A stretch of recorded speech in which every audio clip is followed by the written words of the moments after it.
When I met her, it was completely unexpected. I was exiting a marriage, focused on health, and parenting my little heart out. At first, it was all business as I was introduced to her as a client.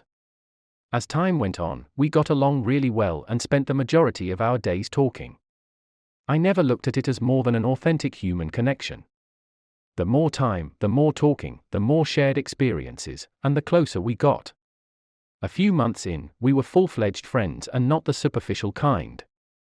We had all the ingredients to be best friends or possibly even more. It wasn't apparent at first because we were both in a place in our current relationships where we were leaving but not all the way done yet. Neither of us were even in the place to want more or give more. When our current relationships ended, we continued on our path of closeness. We aligned socially, spiritually, and we both had things to teach the other. I don't think either of us realized anything else was going on that first year. Our relationship was innocent and built on pure friendship. Suddenly a lot of things started to go wrong for her. The pit I would get in my stomach, knowing she was even a little uncomfortable, made me start questioning how I felt. I hadn't so much as looked at another woman that year, nor had I thought about dating. I spent time working, parenting, going to school, and talking with her. Maybe it should have been obvious, but it wasn't. I was also 100% not her type.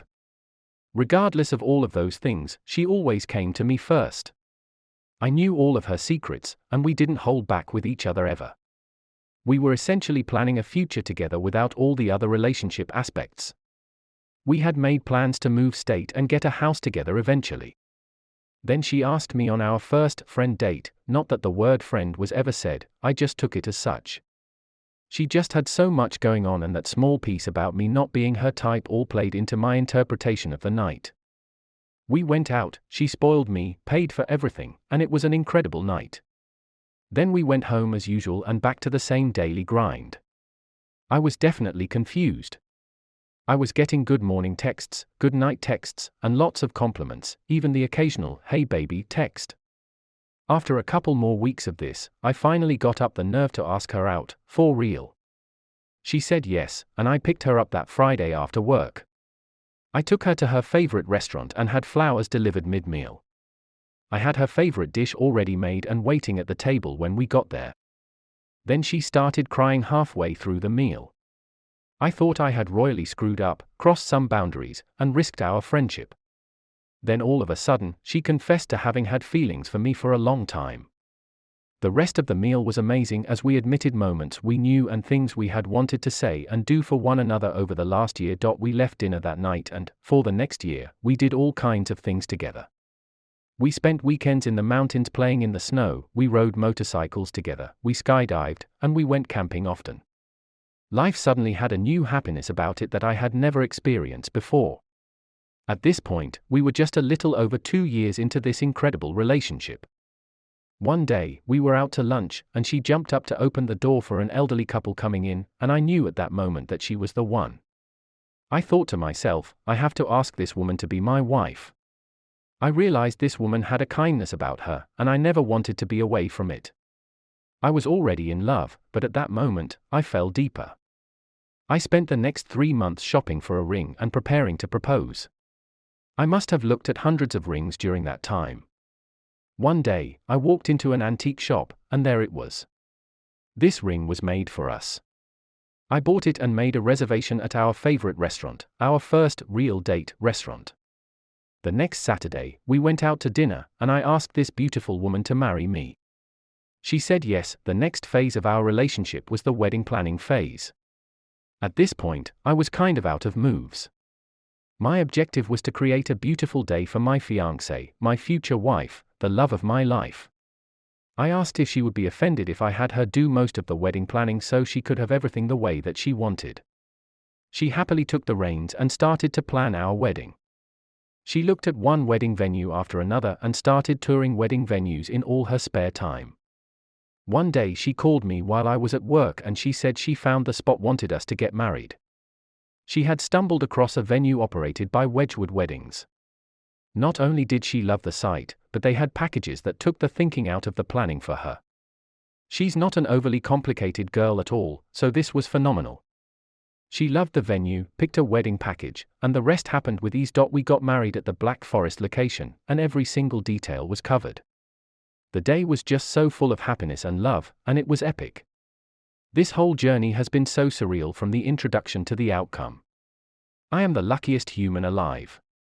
I couldn't have asked for more from her, our friendship, the venue, or our family, and everyone did their part in making this magic happen. I've suspected things had been going on for a while, but kept brushing it off. I thought he would never do that to me. Since around April, he's been refusing my attempts to have sex most of the time, sitting differently on the couch to where he's facing away from me, little things. It's with one of our good friends. She came to my house a few weeks ago. She's texted me. She's pretended to be there for me. I found out because I rolled over and they were having a Snapchat conversation. She said she wished she could be there to hold him, and he summarized that I tried to seduce him last night and mocked it. I confronted him and he admitted it. He said that it was because quarantine was stressful. He does not want to work things out. He thinks of me only as a friend in his heart. When I told her husband, he confronted her and apparently they actually kissed back in February. I think at that moment, I was never going to be enough for him. We used to be so happy. The week before they kissed, we celebrated Valentine's Day together. He bought us a nice bottle of wine for our anniversary. We had fun, we were perfect. I don't know where to go from here.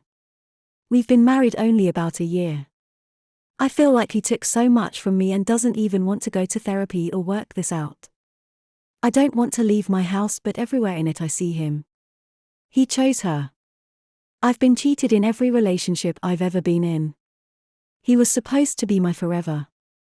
I don't know what to do.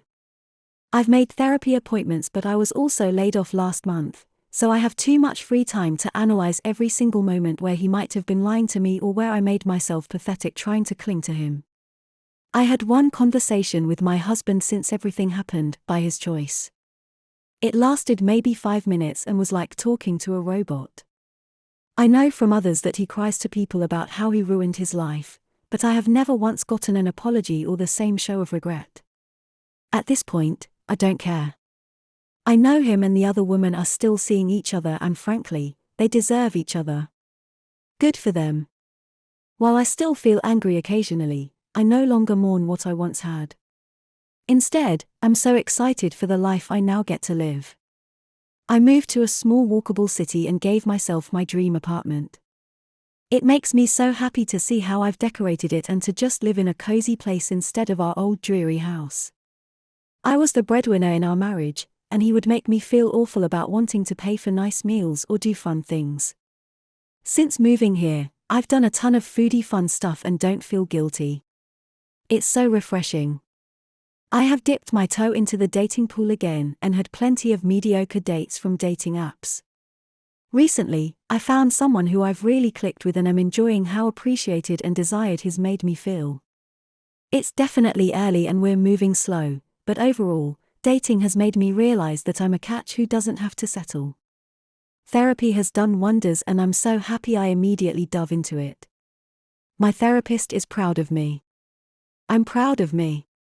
I've stopped looking at being divorced as a failure.